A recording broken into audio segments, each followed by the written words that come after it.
गुलाम बनाया, उनको सिर्फ वोट लिया। अभी ये 2-3 शादियों का मामला चल रहा है, किसी दिन वो उस पर भी लॉ बना दें, घर में से निकालेगी नहीं, जनता मुंह काला करके भेजेगी उनको। उनकी मम्मी ने तो खून का सौदागर कह दिया था, मौत का सौदागर। इससे पहले जो सरकारें थी उन्होंने सिर्फ हमें धोखा ही दिया है। नहीं, वो लोग तो बकला के कुछ भी बोलेंगे। एक हाथ में कुरान है और दूसरे हाथ में बस 4 जून का वेट करिए।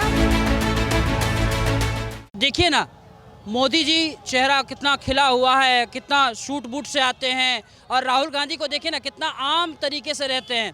कपड़ा उनका देख लीजिए, वो पैदल चलते हैं, तभी तो वही तो देश का असली नेता। तो ये राहुल वर्सेस मोदी है ही कहाँ, ये तो मोदी वर्सेस ठगबंधन है। आप देखिए कैसी बड़ी फौज बन के आए हैं एक आदमी को हराने के लिए। यहाँ कितने लोग हैं, कुछ भी नहीं है।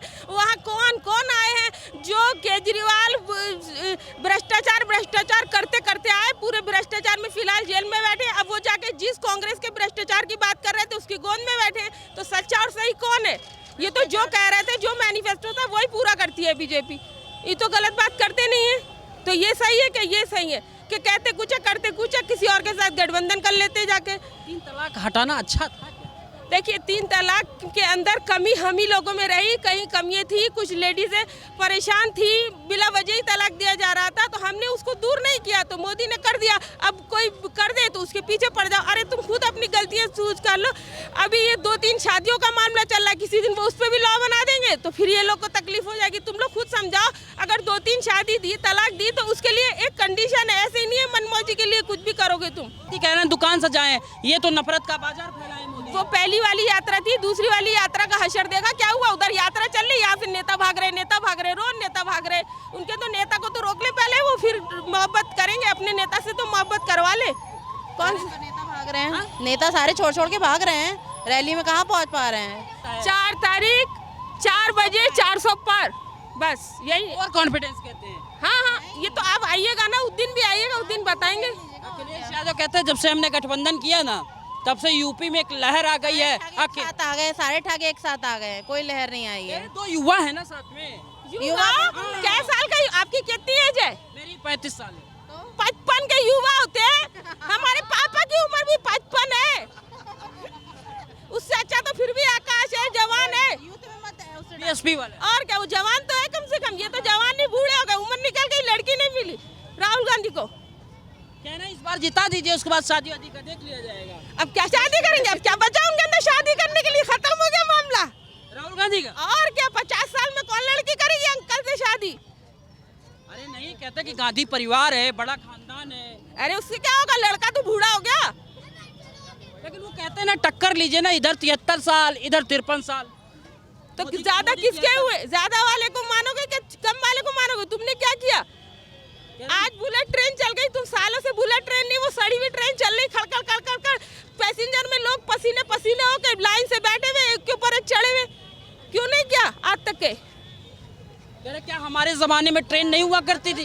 ट्रेन हुआ करती थी, जो ट्रेन का टीटी है उसके पास वो जो एक होता है ना, उसमें चेक करने वाला, वो कागज लेके घूमते थे वो लोग, और पता नहीं चलता था उनको। अब वो कंप्यूटर वाला रहता है, फौरन सीट पता रहती है उनको, फौरन दे देते सीट। अच्छा, टैब लेके चलते। हाँ, इन्होंने क्यों नहीं दिया था? क्या बेच रहे?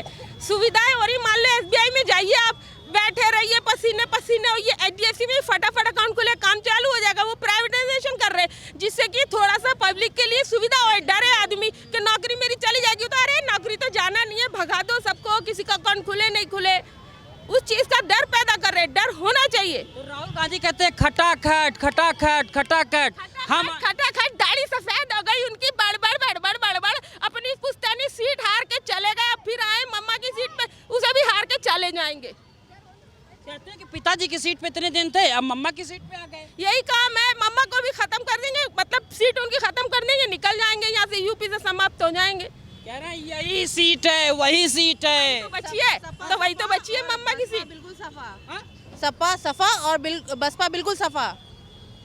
कह रहे हैं इस बार मोदी को टक्कर होगा, ईंट से ईंट बजेगी मोदी के। अगर इतने ही अच्छे थे राहुल गांधी, तो यहाँ से पूरा आत्मसमर्पण कर दिया। अखिलेश के सामने इतनी सी सीटें लड़ी, तुम्हारी सरकार आने वाली थी, अखिलेश को तुमने कितनी सारी सीटें दे दी। कौन पूछ रहा था अखिलेश को? अखिलेश तो जिंदा हो गए इनकी वजह से, उनको कौन पूछ रहा था उनकी साइकिल को? अखिलेश कह रहे हैं यूपी में बहार है, बाबा को इस बार उस पार है। बाबा बस वो सपना देखे, सपना 27 में भी नहीं आ रहे हैं वो। अखिलेश हाँ, ओनली बाबा, यूपी में कहाँ पे? ओनली बाबा। कहले खुश होले 4 तारीख की तक की तो खुशी उनको भी मिलना चाहिए। इसके बाद में वो जो होता है ना बेहोशी वाला इंजेक्शन लगा के 1 महीना सोएंगे तब जाके उनको सब्र आएगा। हाँ 4 हाल होगा। 4 तारीख को उनको लगेगा इंजेक्शन, बेहोश हो जाएंगे वो, क्योंकि सदमा से जिंदा रह गए, मतलब नई इंजेक्शन लिए तो हार्ट अटैक आ जाएगा। लगातार राहुल गांधी ये कह रहे हैं ये आखिरी चुनाव है। आखिरी चुनाव है उनका, इसके बाद उनको घर में से निकालेगी नहीं, जनता मुंह काला करके भेजेगी उनको। अरे सुनिए तो आखिरी चुनाव किस बात का है? कह रहे हैं लोकतंत्र बचाने का ये आखिरी चुनाव है। बस वो सत्ता में नहीं है इसीलिए, उनके पास सत्ता रहे तो फिर अच्छा चुनाव हो जाएगा। है कितने घोटाले करे उन्होंने, कौन बना आज तक के? घोटाले करे और क्या, तभी तो गई है सत्ता से, वरना क्यों जाते? पैसा उनके जो लीडर है आज भी जो नहीं है सत्ता में, उनके पास इतना पैसा है। मामला यहाँ फंस गया। कह रहे ईवीएम जो है ना हैक हो गई थी, इसलिए चले गए, नहीं तो जनता तो आज भी हम तो हाँ तेलंगाना में हैक हो गई थी, कांग्रेस की सरकार आ गई, बताओ भला कैसे हो गई? वहाँ भी तो हैक हो गई थी, तेलंगाना में सरकार आई, ईवीएम से आई है क्या? जनता ने पसंद किया भाई वहाँ तो। हाँ तो वहाँ ईवीएम कैसे खराब नहीं हो सकी? वहाँ भी खराब हो जाती, वहाँ क्यों नहीं खराब? कभी राहुल गांधी को कुछ और बातों से संबोधन कर देते, ये अच्छी बात है क्या? तो वो नहीं कर देते, उनकी मम्मी ने तो खून का सौदागर कह दिया था, मौत का सौदागर मोदी जी को, उन्होंने भी तो कह दिया था। तो जब कहेंगे तो सुनेंगे भी। नहीं तो ऐसा नहीं है कि भाई मन बड़ा करके अपने विकास की बातें बताएं, अपनी योजनाओं के बारे में बताएं, वो कहीं न कहीं पाकिस्तान से कनेक्शन कर देते हैं राहुल गांधी का। तो वो जो दिखता है अभी, तो उस दिन ट्विटर पे इन्होंने वहाँ के फवाद मंत्री हैं, उन्होंने शायद राहुल गांधी का रीट्वीट किया या क्या किया, भाई पाकिस्तान क्यों तुम्हारे लिए रीट्वीट कर रहा है, आगे बढ़ा रहा है? इसका मतलब कोई बात है कि तुम लोग के बीच में इतनी तुम्हारी दोस्ती है कि वो तुम्हारे दर्द में इतने शामिल हो गए, उन्होंने रीट्वीट मार दिया, डर के मारे, जल्दी से बचाओ सरकार इनकी। नहीं वो तो ये भी कह देते हैं राहुल गांधी के बारे में, तो ये भी कह देते हैं, लेकिन जब बीजेपी के बारे में, मोदी के बारे में विश्व पटल पर बात होती तो कहते हैं कि वो विश्व के नेता हैं। अगर पाकिस्तान के लोगों ने, पाकिस्तान के पूर्व मंत्री ने अगर उनका पोस्ट शेयर कर दिया तो ये गलत बात हो गई।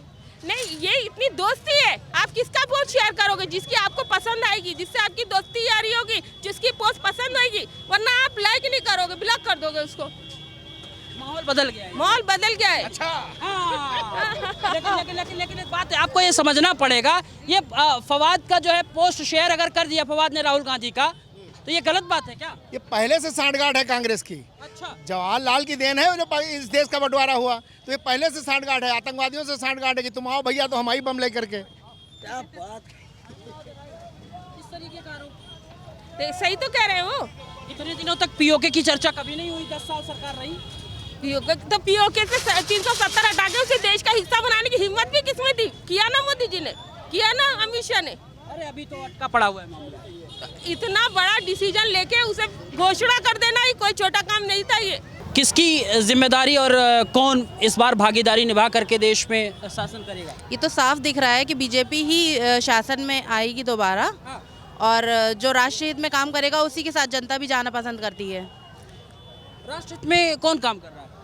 बीजेपी सरकार कर रही है। इससे पहले जो सरकारें थी उन्होंने सिर्फ हमें धोखा ही दिया है, उन्होंने हमारे लिए कोई काम नहीं करा। आप देख लीजिए कि ये जो अभी सरकार है बीजेपी, उसने हर क्षेत्र में कार्य किया है। राहुल गांधी कहते हैं ये तो एकदम विनाश की तरफ लेके जा रहे हैं देश को। नहीं, वो लोग तो बौखला के कुछ भी बोलेंगे, बौखला के बोल रहे हैं। बिल्कुल, और क्या कह रहे हैं 10 साल इनको दे दिया, देश की हालत देखिए कहाँ। नहीं, 70 साल उनको जो दिए उसमें उन्होंने क्या किया? कुछ नहीं किया हमारे लिए। ना ही नौकरियां हैं, ना ही विकास है, और निर्माण का कोई स्रोत ही नहीं है, नौकरियां भी नहीं हैं। और कह रहे हैं मुस्लिम समाज सदैव हमारे साथ था, आज भी है और कल भी रहेगा। नहीं, मुस्लिम समाज अब अपने भलाई जानता है कि किस तरफ उन्हें जाना है।